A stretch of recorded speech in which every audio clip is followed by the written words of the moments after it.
বাড়িতেই যদি এত ভালো ল্যাংচা বানানো যায় তাহলে দোকানে যাওয়ার কী দরকার, বানিয়ে নাও বাড়িতেই ল্যাংচা। হ্যালো গাইস, তোমরা কেমন আছো? আমি তো অনেক অনেক ভালো আছি। আজকের রেসিপি ল্যাংচা। ল্যাংচা আমি কীভাবে বানাবো? ল্যাংচা বানানোর জন্য প্রথমে আমি 1.5 কাপ দুধ ভালো করে ফুটিয়ে ঠান্ডা করে নেবো। 1.5 কাপ দুধ নিয়েছি, কোনো মেজারিং কাপ এখানে ব্যবহার করিনি আমি, বাড়িতে থাকা নর্মাল কাপ। নিয়ে নেবো 1.5 কাপ চিনি, আর আমি নিয়ে নেবো 2 কাপ মতো জল। 2 কাপের থেকে একটু কম জল নিয়েছি আমি।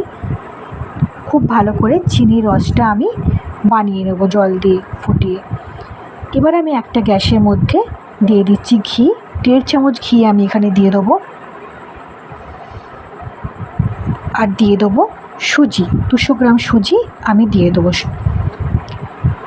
খুব ভালো করে 3 মিনিট আমি লো ফ্লেমে সুজিটা নাড়াচাড়া করে নেবো। জাস্ট হালকা করে ভাজা, লাল কিন্তু একদমই সুজিটা করা যাবে না। 3 মিনিট লো ফ্লেমে করে দিয়েছি, করে খুব ভালো করে সুজিটা নাড়াচাড়া করে নেবো আমি। অবশ্যই গ্যাসটা লো ফ্লেমে করে রাখবে, সুজিটা যেন লাল না হয়ে যায়। এবার সুজির মধ্যে আমি দিয়ে দিচ্ছি নর্মাল টেম্পারেচারে রাখা দুধ। দুধটা কিন্তু আমি ফুটিয়ে ঠান্ডা করে নিয়েছিলাম। 1.5 কাপ দুধ ফুটিয়ে নিয়েছিলাম, সেটা সুজির মধ্যে দিয়ে খুব ভালো করে টেক্সচারটা বানিয়ে নিতে হবে, যাতে করে স্বাদ খুব ভালো হয়। দেখো 3 মিনিট সুজিটা সেদ্ধ করে আমি কিন্তু নামিয়ে নিচ্ছি। নামিয়ে নিলাম। 5 মিনিট কিন্তু আমি এটাকে রেখে দেবো। 5 মিনিট পরে আমি ফিরে এসেছি।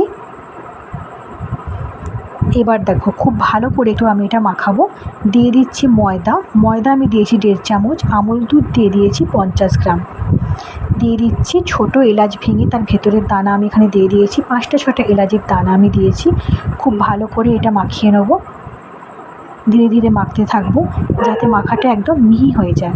যতক্ষণ না মিহি হচ্ছে ততক্ষণ অবধি আমি সেভাবেই মাখতে থাকবো। একটা ডো বানিয়ে নেবো ধীরে ধীরে মাখতে মাখতে। দেখো ডো কিন্তু রেডি হয়ে গেছে, ঠিক এরকম সফট হয়েছে, ঠিক এরকম দেখতে হয়েছে। যতক্ষণ এরকম হচ্ছে ডোটা ততক্ষণ কিন্তু তোমরা এটা মাখাতে থাকবে। ঠিক এরকম সফট হয়ে গেছে। এবার দেখো এখান থেকে আমি একটা একটা করে লেচি কেটে নেব। ধীরে ধীরে লেচি কাটতে থাকবো। আরও একটা কথা, যদি সাপোজ ধরো বাড়িতে দুধ নেই, লিকুইড দুধ, সেক্ষেত্রে না দিলে হয়, কিন্তু দুধ দিলে খুব ভালো হয়, স্বাদটা আরও ভালো হয়। যদি না থাকে তো তোমরা জল দিয়ে বানিয়ে নিতে পারো, দুধ থাকলে অবশ্যই দুধ দেবে। এবার দেখো একটা একটা করে লেচি আমি কেটে নিয়েছি। লেচিগুলোকে আমি একটা একটা করে গোল করে নেবো, গোল করে ল্যাংচার আকারে গড়ে নেবো। শেপটা কিন্তু তোমরা তোমাদের মতো শেপ বানিয়ে নিতে পারো। আমি ঠিক এই রকম শেপ বানিয়ে নিয়েছি, ল্যাংচার শেপ আমি বানিয়ে নিয়েছি। একটা একটা করে এরকমভাবে বানিয়ে নেবো আমি। খুব জিনিসটা কিন্তু খুব সফট হয়েছে, দেখেছো? সবগুলোই আমার বানানো হয়ে গেছে। বানানো হয়ে যেতে এবার আমি একটা গ্যাসের মধ্যে কড়া বসিয়ে কড়াই দিয়ে দেবো রিফাইন্ড অয়েল। তেল গরম করে নেবো। তেল দিয়ে দিয়েছি আমি রিফাইন্ড অয়েল। যতটা ল্যাংচা ডুবতে তেল লাগবে ততটা তেল কিন্তু তোমরা দেবে, যাতে ল্যাংচাটা তেলের মধ্যে ডুবে যায়, যাতে ল্যাংচা ডুবিয়ে খুব ভালো করে ভাজা যায়। একটা একটা করে ল্যাংচা প্রথমে দিয়ে দেখবো তেল গরম হয়ে গেছে।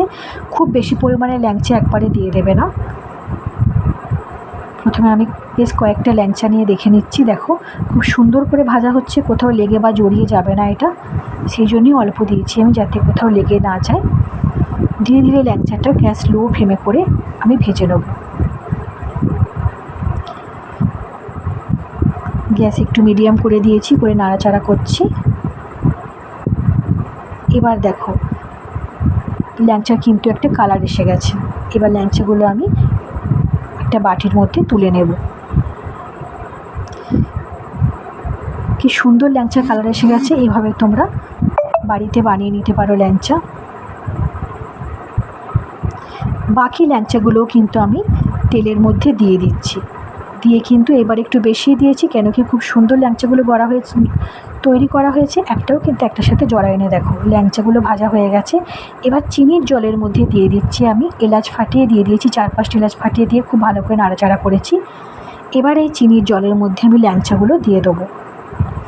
সব ল্যাংচাগুলো দিয়ে, চিনির জলটা কিন্তু খুবই গরম আছে, গরম। এবার দেখো ভালো করে ল্যাংচাগুলো দিয়ে সুন্দর করে নাড়াচাড়া করে দিয়ে গ্যাসকে আমি হাই ফ্লেমে করে এটা 10 মিনিট ফুটিয়ে নেব। গ্যাস আমি এবার হাই ফ্লেমে করে 10 মিনিট ফুটিয়ে নেব। গ্যাস বন্ধ করে দেবো। 10 মিনিট হয়ে গেলে ল্যাংচাগুলো আমি এবার নামিয়ে নিয়েছি। মোটামুটি 10 মিনিট ফোটার পরেও 4-5 ঘন্টা পর আমি রস